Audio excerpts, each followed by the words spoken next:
Now gather round and listen up as I share with you all a Trondheim Yule tale. It was upon a frigid Yule's eve when all came to Hlother at the stead of Jarl Sigurd the Generous. From all throughout Trondheim country, the jewel of what is now Norway, bondsmen and jarls and even the king came to the sacrifice. It was well known in that day that Jarl Sigurd held the best feasts. Every guest of that chieftain was well looked after, and each brought what they needed to keep up the revelry so long as Yule lasted. For 3 days from the advent of midwinter, the people at Hlother would sacrifice, drink, feast, and make merry. This, however, was a very special Yule, for Jarl Sigurd's wife, Lady Bergliot, was very heavy with child.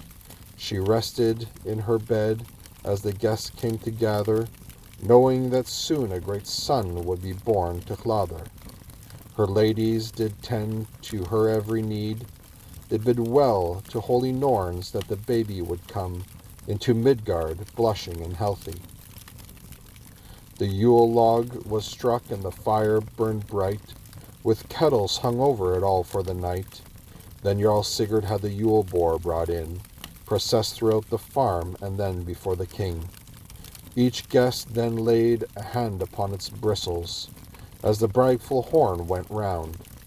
Thereupon they made solemn vows, witnessed by those present. Soon the boar would carry this goodly speech up to ears of the gods which abound. Then the offering beasts were brought before the temple, Jarl Sigurd awaiting them as their bloater, as had been done since the earliest age, and as so taught him by his father before. Into the bowls he then so spilled their blood. The blood was called hlot, and this was most holy. In one hand a hlot twig, and a hlot bowl in the other, Jarl Sigurd besprinkled the temple, the walls within and without, over the altar and unto the people, all cheering heartily at such holy a sight. The boar was now added into the kettles, hung well over the Yule fire. The fare would be seethed and shared throughout, for the festivities were to last until the kettles and ale ran out. The hearts of the revellers knew well that the beings of Yule had blessed them, no doubt. As was his custom, Jarl Sigurd held a horn now high, a full for Odin to victory and the king. Then came a full to Njord and another to Freya, that frith and a good year should come.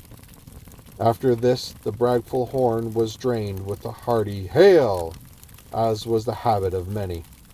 Lastly a horn was lifted high and drunk deeply to departed friends' memory.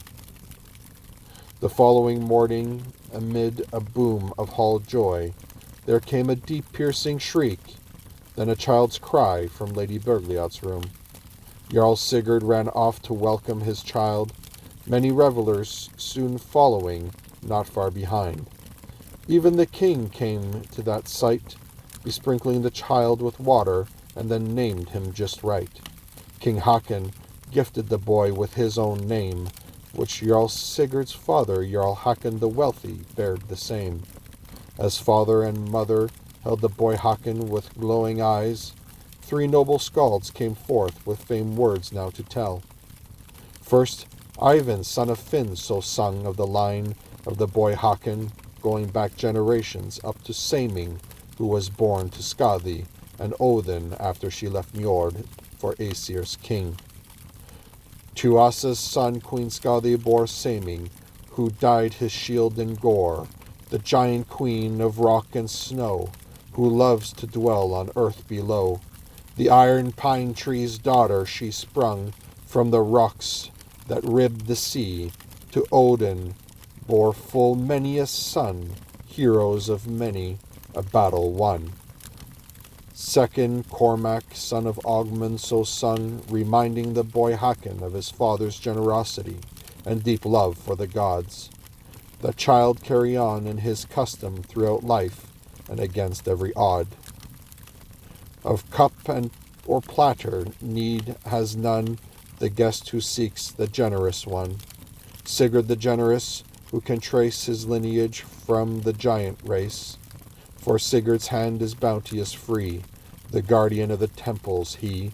He loves the gods, his liberal hand scatters, his swords gains o'er the land. Third, Thorleif, son of Raudfeld, so sung, telling of the boy Hakon's own greatness to come. For it was foretold that he would meet a grim end at the hands of his own bondsmen. Yet whatsoever may come, he would be no less the greater. In Norway's land was never known a braver Jarl than brave Hakon. At sea, beneath the clear moon's light, no braver man e'er sought to fight. 9 kings to Odin's wide domain were sent, by Hakon's right hand slain. So well the raven flocks were fed, so well the wolves were filled with dead. As the Yuletide went on, all around them, Jarl Sigurd the Generous and Lady Bergljot laid with young Hakon in their arms. Whatever the Norns would have spun for this child of Hlaðr's fate, in Trondheim and beyond he would be hereafter known and remembered as Jarl Hakon the Great. As did his father before him, he made great temple sacrifices. He kept to his gods, as so sung the skalds in their verses. Now this is the reason for our heathen season, that we keep the sacrifices and drain holy horns. May we feast and make merry and bid to the Norns.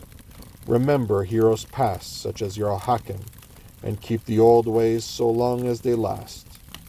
Yule near, fill our heathen hearts upon this cheerful Yule tide. From now till Valhalla your host now ride, as ever I tell of this Trondheim Yule tale.